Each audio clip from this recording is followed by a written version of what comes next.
Start. Yung mga purchase sa t-shirt yun, medyo okay lang sa'yo, medyo bahal sa dito. Yung Japanese one na yung doon, lagyan natin ng chili garlic, wala na ate-ate, diretso na sa lubid ko, cheers.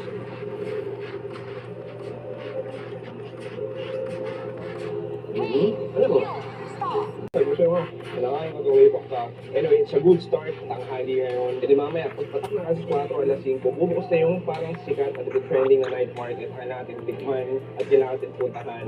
At kikitain natin sila yung mamaya. Sarap.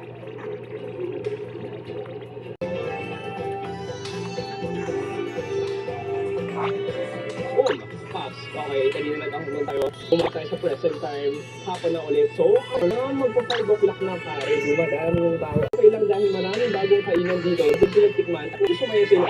Pero Paps, sabi ko nga kanina, hindi tayo nag-iisa sa footage na to. May makakasama tayong street food queen dito sa Manila. Kasama natin nag-iisang Wayne. Bernardo Wayne, how are you? Hello! Wayne, ang tanong ko, nasan tayo ngayon? Anong ganap dito?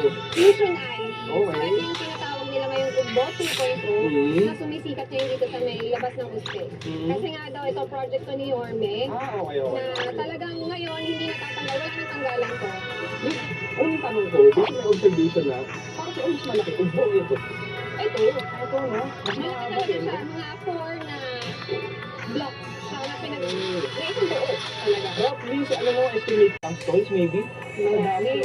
At ang tanong nun, sa dami nun, siyempre hindi namin malalahat. Siguro kain tayo ng mga apat. Tingnan natin. Sige. Bahala na ako na mahanap natin. Huwag tayo paligoy-ligoy pa. Hanap tayo ng unang food trip. Sarap!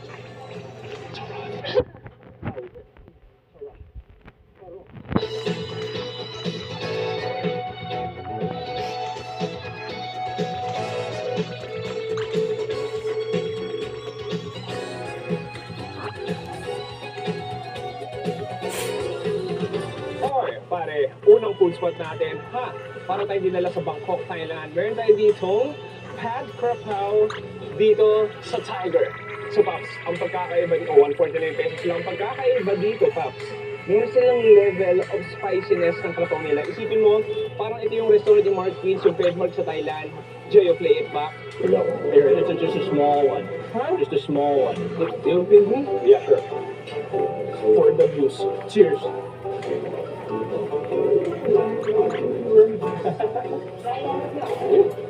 That's good. O, diba? Iyak na iyak ako. Pasong-paso ako. Tingnan natin kung yung level ng level 5 nila, yung tinatawag nilang, saan yun? Dangerous. Tinatawag nilang dangerous